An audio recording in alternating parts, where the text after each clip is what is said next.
The hotel room smelled of perfume, alcohol, and fear. The man on the bed was not moving. His eyes were open, staring into nothing. His skin had turned pale, his lips dry.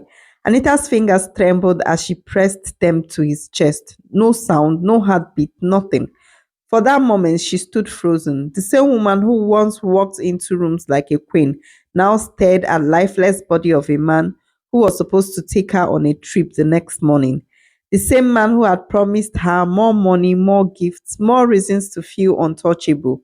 But now he was dead, and she was the only one in the room. Her mind screamed run, but her body could barely move. When she finally opened the door, the hallway light hit her face like judgment. Minutes later, Anita was outside the hotel, wrapped in a shawl, face hidden behind a large glasses.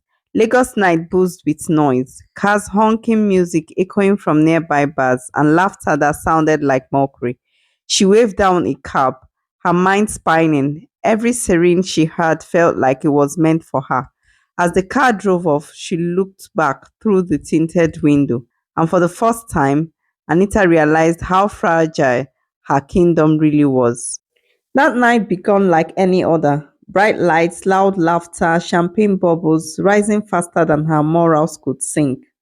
Anita had walked into the club dressed in silver blazer. Every head turned, every small talk carried her name. She was the girl with no limits, the one who dressed like she owned the city and spent money like it grew from her purse. She was known for her boldness. Men called her confident. Women called her dangerous, and Anita loved every bit of it. She was not born into wealth, but she had learned how to wear it like a perfume. Designer bags, high heels, expensive hair. She became a brown built on desire and attention. She hunted rich married men with precision, and they came willingly, drawn by her beauty, her charm, and her silence. She didn't chase love, she chased luxury.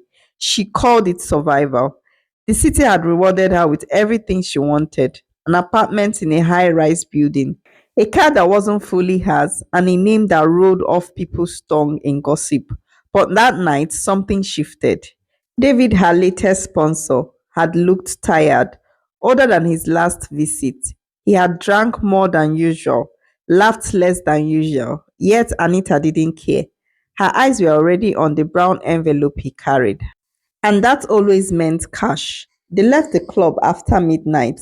Cameras caught them walking out hand in hand.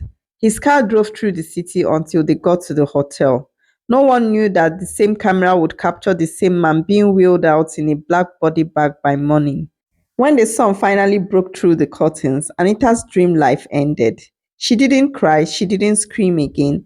She just stared at the man and thought of the scandal that was about to be born. Her name would trend, her pictures would spread, her secret would unfold. Every lie she told, every man she fooled, every luxury she flaunted, all of it was about to come crashing down.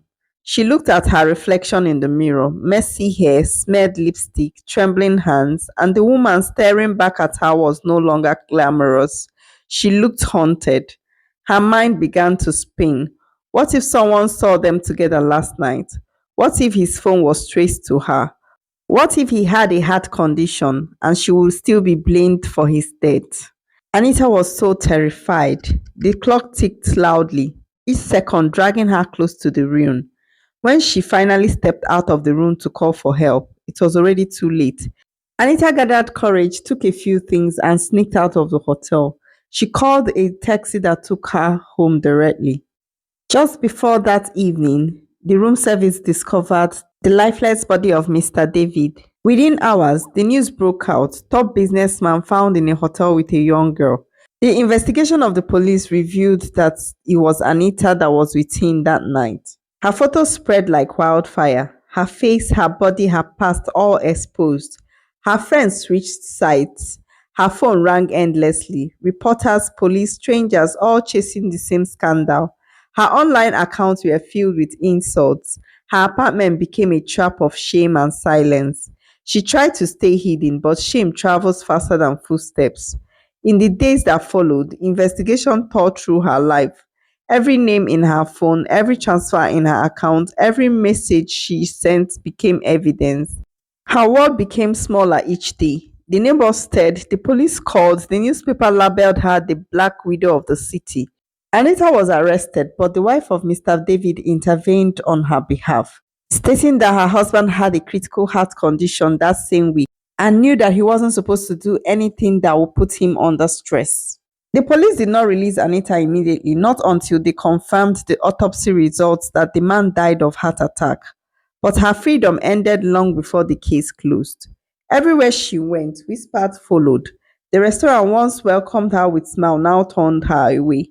The boutique that once gave her discounts raised prices whenever she walked in. The friends who once envied her clothes now mocked her in private. Her name had become a cautionary tale. Life has given her another chance. The family of Mr. David didn't want to press charges. She moved out of her apartment and rented a smaller room in outskirts of the city. Every night she sat by the window, watching the lights of the city she once ruled, whispering to herself words no one would ever hear, and regrets became her only companion.